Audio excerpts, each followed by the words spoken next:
Hello' friends, welcome back to a new another blogs. মোৰ চেনেলৰ আন এটি নতুন ভিডিঅ'লৈ সকলোকে স্বাগতম জনাইছোঁ। আৰু মই বৰ্তমান গৈ আছোঁ বিজয়নগৰ নহিৰালৈ, কাৰণ তাত মোৰ এজন বন্ধুৱে অ'পেনিং কৰি আছে আজি এটা নতুন ষ্টুডিঅ'। আৰু ষ্টুডিঅ'তনো কি হয় আৰু কি কৰে সেয়া সকলোবোৰ আপোনালোক দেখাবৰ চেষ্টা কৰিম। লগতে তাতবিলাক কেনেকুৱা সকলোবিলাক আপোনালোক দেখাবৰ চেষ্টা কৰিম। তো ভিডিঅ'টো শেষলৈ চাই থাকিব। তো এতিয়া বলক ভিডিঅ'টো আৰম্ভ কৰোঁ। আহিছে আজি নয়ন ভাই, নমস্কাৰ। আৰু মই আহি এতিয়া পাই গ'লোঁ ভাগৱতীপাৰাত থকা বিখ্যাত ৰাণী পুখুৰী। আৰু এই ৰাণী পুখুৰী পাৰতে আছে বিখ্যাত ৰাজা পুখুৰী। আৰু এই পুখুৰীটোৰ নামেৰে এই ঠাইখিনিক ৰাজা পুখুৰী বুলি জনা যায়। আৰু এই পুখুৰীটো 13শ শতিকাতে ৰজা আৰিমত্তদেৱে খান্দিছিলে বুলি কোৱা হয়। ইয়াত প্ৰবাদ আছে, কাৰণ সেই সময়ত পানীৰ যেতিয়া প্ৰয়োজন হৈছিলে তেতিয়া এই পুখুৰীটো খান্দিছিলে। আৰু এই পুখুৰীটোৰ পাৰতে আছে বিখ্যাত সতীৰ মন্দিৰ। আৰু এই সতীৰ মন্দিৰ প্ৰবাদ আছে যে নিজৰ স্বামীক বচাবৰ বাবে এজনী মহিলাই ব্ৰহ্মপুত্ৰত কলপাত এখনৰ ওপৰত ভাহি আহি এই ঠাইখিনি পাইছিলে। আৰু তেতিয়া এই সতীৰ মন্দিৰটো ইয়াত স্থাপন কৰা হৈছিলে। আৰু এই পুখুৰীটোত চাওক কিমান পদুম ফুল ফুলি আছে বৰ্তমান, আৰু মাছ কাছ বহুত আছে ইয়াতে। এই ৰাজা পুখুৰী পাৰ হৈ এতিয়া বৰ্তমান মই নহিৰা গাঁৱৰ মাজে মাজে গৈ আছোঁ। আৰু এখন খুব সুন্দৰ গাঁও, ব্ৰহ্মপুত্ৰৰ কাষতে দাঁতি কাষতে থকা এখন সুন্দৰ গাঁও নহিৰা।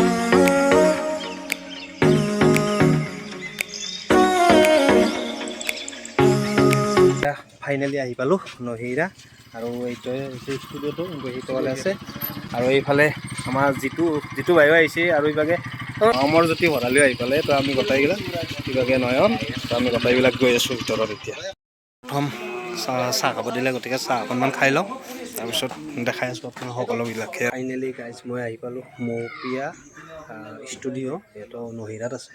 তো এতিয়া মই ষ্টুডিঅ'ৰ ভিতৰৰ পৰা আপোনাক দেখাই আছোঁ অলপমান। তো কেনেকুৱা কি ছেটআপবিলাক সকলোবিলাক দেখাই আছোঁ।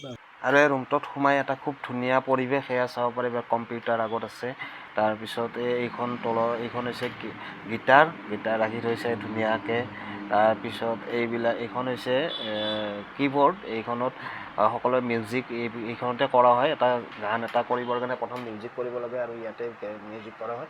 আৰু এই ৱালত যিবিলাক দেখিছে এইবিলাক সৰু সৰু এইবিলাক একষ্টিক পেনেল বুলি কোৱা হয়। এইবিলাকৰ কাম হৈছে এই ৰুমটোত যি ইক' হয় সেই ইক'টো ইহঁতে ৰোধ কৰে। আৰু এয়া চাগে চিলিঙৰ ডেক'ৰেশ্যনটো খুব সুন্দৰ লাগিছে। আৰু বৰ্তমান ষ্টুডিঅ'ত আমাৰ বহি আছে ষ্টুডিঅ'ৰ অ'নাৰ, মানে এওঁ গীটাৰিষ্টো হয়, লগতে আৰু নতুনকৈ মিউজিক কৰিব শিকিছে। আৰু তাৰ লগতে ঘৰতে এটা ছেটআপ বহাই লৈছে এনেকৈ। আৰু ইয়াৰ নাম হৈছে দীপজ্যোতি হাজৰিকা। ষ্টুডিঅ'টো আজিৰ পৰা অ'পেন কৰিলে? হয়, আজিৰ পৰা অ'পেন। তো ইয়াত বৰ্তমান আপুনি কি ছেটআপ কৰিছে বৰ্তমান? ইয়াতে গোটেইখিনিয়ে ছেটআপ কৰা হৈছে, কভাৰ চঙৰ কাৰণে, আপোনাৰ অফিচিয়েল চঙৰ কাৰণে গোটেইখিনি। ধৰক কোনোবাই যদি আপোনাৰ ইয়াতে গান এটা কৰিব খোজে, তো কেনেকুৱা ছিষ্টেমত তেওঁ আহিব লাগিব ইয়াত, বা কি কৰিব লাগিব প্ৰথম অৱস্থাত, সেইখিনি অকণমান যদি কৈ দিয়ে আপুনি। মোৰ ষ্টুডিঅ'টো হ'ল আপোনাৰ নহিৰা হস্পিটেলৰ ওচৰতে। আৰু মোৰ ফেচবুক পেজতো নাম্বাৰটো দিয়া আছে, তাৰ পৰাও নাম্বাৰটো লৈ পেলাই কণ্টেক্ট কৰি আহিব পাৰে। নহ'লে বা ইয়াতে আপুনি ডাইৰেক্ট নহিৰা হস্পিটেলৰ ওচৰত আহিব পাৰে। তাৰপিছত তেনেকৈ আহিলে হ'ল, তাৰপিছত কথা পাতি লৈ পেলাই কামখিনি কৰা যাব। বাকী ছিষ্টেমবিলাক অলপমান আপুনি কৈ দিব নেকি ইয়াৰে?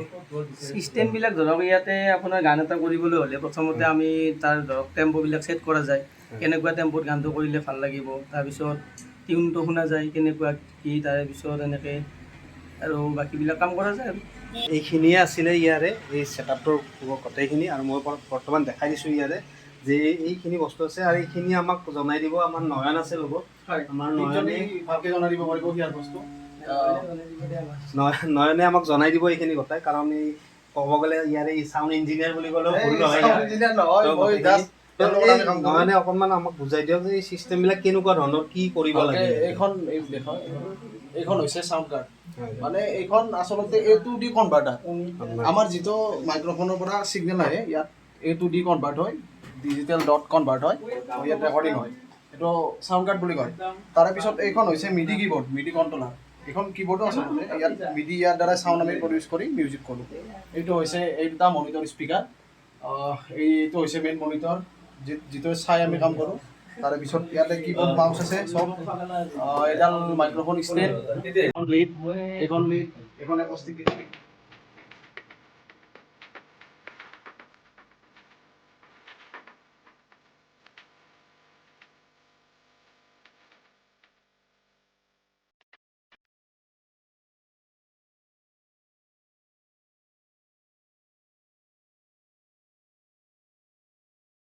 আৰু গাইজ ইয়াৰে চব মোটামুটি কাম শেষ হৈ গ'ল আৰু মই এই ষ্টুডিঅ'টোৰ সম্পূৰ্ণ ডিটেইলছ ডিছক্ৰিপশ্যনত দি থ'ম।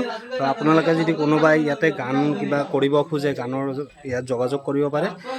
নহিৰা মেডিকেল হস্পিটেলখনৰ কাষতে ইয়াত আছে। তো আপোনাৰ ডিছক্ৰিপশ্যনত পাই যাব চব। তো ইয়াত আপোনালোকে আহি যাব। আৰু এতিয়া আমাক বৰ্তমান অলপ খিচাৰি খাব দিলে, এয়া চাওক খিচাৰি। আৰু খিচাৰি মই খুবেই ভাল পাওঁ, গতিকে নাখাওঁকৈ কেনেকৈ থাকোঁ। তো খিচাৰি অকণমান খাই পেলাই এতিয়া আমি ইয়াৰ পৰা বিদায় ল'ম। আৰু ফ্ৰেণ্ডছ, ষ্ট'ৰীৰ পৰা ওলাই পাই গ'লোঁ বিশাল মেগামাৰ্ট। তো ইয়াতে কিবা এটা সৰু বস্তু কিনিব লগা আছিলে। তো প্ৰথমতে সেইটো চাই লওঁ পাওঁ নে নাপাওঁ ইয়াতে। আৰু যদি পাওঁতো ভাল কথা, নাপালেও আৰু উপায় নাই, বেলেগত চাব লাগিব। গতিকে ভিডিঅ'টো আজিলৈ ইমানতে সমাপ্ত কৰিম বুলি ভাবিছোঁ। যদি ভিডিঅ'টো আপোনালোকক ভাল লাগে তেন্তে লাইক শ্বেয়াৰ কমেণ্ট কৰি দিব। আৰু যদি কোনো চেনেলটোত নতুনকৈ আহিছে তেন্তে চেনেলটো ছাবস্ক্ৰাইব কৰি ল'ব বুলি আশা কৰিছোঁ। তো আজিলৈ বাই বাই, জয় অসম।